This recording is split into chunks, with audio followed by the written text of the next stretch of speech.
آج کا دن اسلاموفوبیا کے خلاف عالمی دن ایک انسان نے مقرر کیا تھا اور آج کا دن منایا جا رہا ہے۔ آج کا دن جس انسان نے مقرر کیا تھا، جس انسان نے اس دن کو منظور کروایا تھا، آج وہ انسان جیل میں ہے۔ اس دن کا مقصد یہ تھا کہ کوئی نبی پاک صلی اللہ علیہ وآلہ وسلم کی شان میں گستاخی نہ کرے۔ اس حوالے سے بات کرتے ہیں۔ باقی جو کہا جاتا ہے نا، سر آپ کا وین ہے، اسی سر کا ایک وین ہے کہ پاکستان پہ پابندیاں لگ رہی ہیں۔ دبئی نے ویزے پہ پابندی لگا دی، باقی بہت سے ممالک ہیں جہاں موسٹلی کنٹریز کا ویزا لگ نہیں رہا، ریجیکٹ ہو جاتا ہے۔ اور اب امریکہ نے ویزے کے متعلق ایسی سخت پالیسیاں پاکستان کے حوالے سے جاری کر دی ہیں کہ پاکستانیوں کا اب امریکہ کا ویزا لگنا ناممکن ہو چکا ہے۔ اس حوالے سے بات کرتے ہیں۔ باقی آزاد کشمیر کے لوگوں میں ہمیشہ میں نے ایک چیز دیکھی کہ وہ متحد ہیں، اکٹھے ہیں، کوئی بھی ایشو آتا ہے وہ اکٹھے ہو جاتے ہیں۔ لیکن آج آزاد کشمیر میں ایک ظالمانہ کارروائی ہوئی۔ آج کا آزاد کشمیر میں تشدد کیا گیا۔ رمضان کے اس مہینے میں روزے کی حالت میں تاجروں پہ تشدد کیا گیا۔ اس کی وجہ کیا ہے؟ آئیے آپ کے سامنے یہ تمام چیزیں رکھتے ہیں۔ پہلے بات کرتے ہیں عمران خان کی۔ عمران خان کی آج جب میں بات کرنے لگا تو عمران خان کی وہ سپیچ یاد آ گئی، the prophet lives in our heart. نبی پاک صلی اللہ علیہ وآلہ وسلم ہمارے دلوں میں رہتے ہیں۔ اور جو عمران خان کے الفاظ تھے کہ اب آپ لوگ جتنے بیٹھے ہیں، آپ لوگ یہ بات جانتے ہیں کہ دل کا درد کتنا بڑا درد ہوتا ہے، اور جب نبی پاک صلی اللہ علیہ وآلہ وسلم کی شان میں کوئی گستاخی کرتا ہے یا ان کے خلاف بات کرتا ہے تو ہمارے دل کو درد ہوتا ہے۔ عمران خان کے جو الفاظ تھے یہ امت مسلمہ کی ترجمانی تھی۔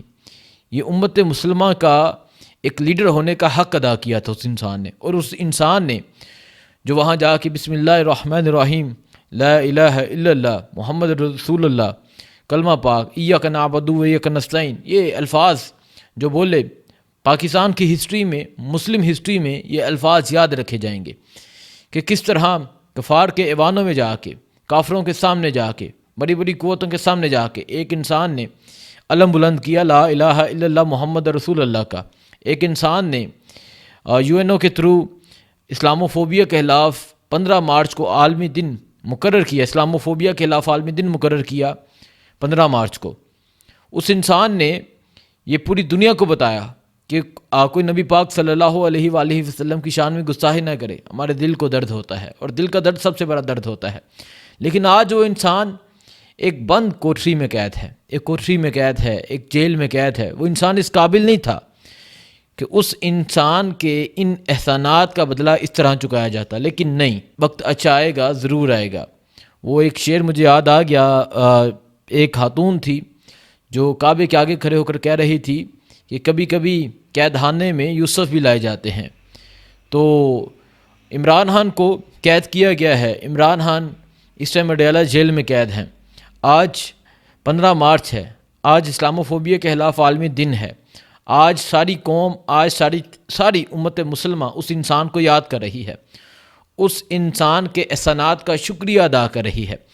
لیکن یہ صرف آج کی بات نہیں ہے کہ عمران خان کو جیل میں قید کیا گیا۔ میں آپ کو بتاؤں، آج سے 2 سال قبل یہی دن تھے، 14 اور 15 مارچ کا دن تھا جب عمران خان کے گھر پہ حملہ کیا گیا تھا، اور تب یہ بتایا گیا تھا کہ تم نے یہ کیوں کیا، تم نے اتنا بڑا کام کیوں کیا۔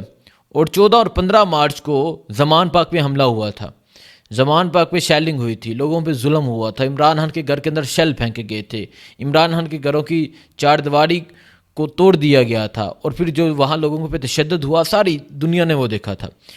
لیکن آج وہ انسان جیل میں ہے۔ اس انسان کا شکریہ ادا کرنا چاہوں گا، پاکستان کی قوم کی طرف سے اس انسان کا شکریہ ادا کرنا چاہوں گا۔ شکریہ عمران خان، شکریہ عمران خان، کیونکہ ہم یہ سمجھتے ہیں کہ ہمارا یہ تقاضا ہے، ہمارے دین کا یہ تقاضا ہے۔ وہ کہتے ہیں کہ ہمارا دین اتنا نرم ہے، ہمارا دین اتنا آسان ہے کہ یہ اتنی آسانیاں فراہم کرتا ہے کہ اگر انسان کی جان پہ کچھ آ جائے، انسان کی جان پہ کوئی پرابلم ہو تو انسان روزہ چھوڑ سکتا ہے، نماز چھوڑ سکتا ہے۔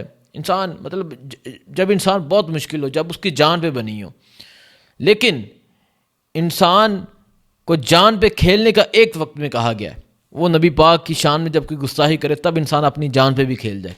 تو اس انسان نے بہت بڑا کام کیا ہے، اس انسان کا شکریہ۔ باقی جو موجودہ حکومت ہے، آپ کو پتہ ہے ان کی جو کارروائیاں ہیں، ان کے جو کام ہے، وہ میں آپ کے سامنے رکھتا ہوں۔ موجودہ حکومت یہ جب یاد ہے وہ نیزہ پھینکا تھا ارشد ندیم نے، تو اس پاس بیٹھے ایک انسان نے کہا، مجھے تو اب نام بھی بھول گیا، کہ سر آپ کا وی این ہے، رانا مشہود، سر آپ کا وی این ہے، سر آپ کا وی این ہے۔ اسی سر کا وی این یہ ہے کہ آج پاکستان کو دوسرے ممالک میں بلیک لسٹ کیا جا رہا ہے۔ دبئی جیسے ملک نے پاکستان کے ویزے بند کیے ہوئے ہیں، سعودیہ میں ویزا لگ نہیں رہا، یو کے، آسٹریلیا یا یورپ میں کسی جانا ہو تو موسٹلی ویزے جو ہیں وہ ریجیکٹ ہو رہے ہیں۔ اب امریکہ نے اور جو 63 ممالک کے لیے 7 پالیسیاں جاری کی ہیں ویزے کے حوالے سے، اس میں ایک پاکستان بھی ہے۔ پاکستان کے حوالے سے 7 پالیسیاں جاری کی گئی ہیں، بہت سی چیزوں پہ سنگین پابندیاں لگائی گئی ہیں، اور پاکستان کو اورنج کیٹیگری میں رکھا گیا ہے۔ اورنج کیٹیگری میں رکھے جانے کا میں آپ کو اگر مقصد بتا دوں یا کیوں رکھا گیا ہے، آپ ایسا ہی سمجھ لیں کہ اب پاکستانیوں کا امریکہ کا ویزا جو ہے وہ لگنا ناممکن ہو چکا ہے۔ اب پاکستانیوں کا امریکہ کا ویزا نہیں لگے گا۔ یہ نئی پالیسی آئی ہے جو آج سے لاگو ہوگی۔ پاکستان کو اورنج لسٹ میں رکھا گیا ہے۔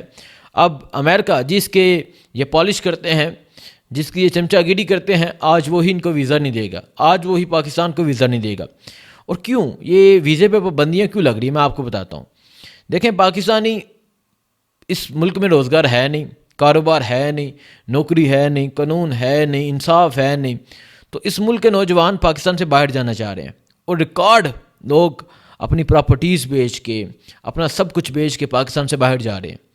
پاکستان میں کبھی بھی اتنے لوگ باہر نہیں گئے، اور میں دیکھ رہا تھا کہ 62,000 شاید ایک ماہ میں لوگ باہر گئے ہیں، مطلب اتنا فگر ہے باہر جانے کے لیے۔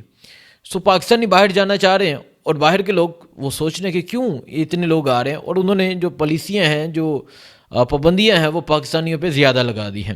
اور یہ وی این جو ہے وہ اسی حکومت کا ہے۔ حکومت کو شرم آنی چاہیے، حکومت کو ان کے ساتھ بیٹھ کے کچھ پالیسیاں طے کرنی چاہیے، کچھ باتیں طے کرنی چاہیے، ویزا کے حوالے سے کچھ چیزیں طے کرنی چاہیے۔ یہ تو اپنی طرف سے کہتے ہیں کہ ہم نے دہشت گرد دیے ہیں، جی ہم نے بہت بڑا کام سر انجام دیا ہے، اور انہی پہ پابندیاں لگ رہی ہیں، انہی کہ ملک کے لوگوں کے لیے ویزے پہ سختیاں کی جا رہی ہیں۔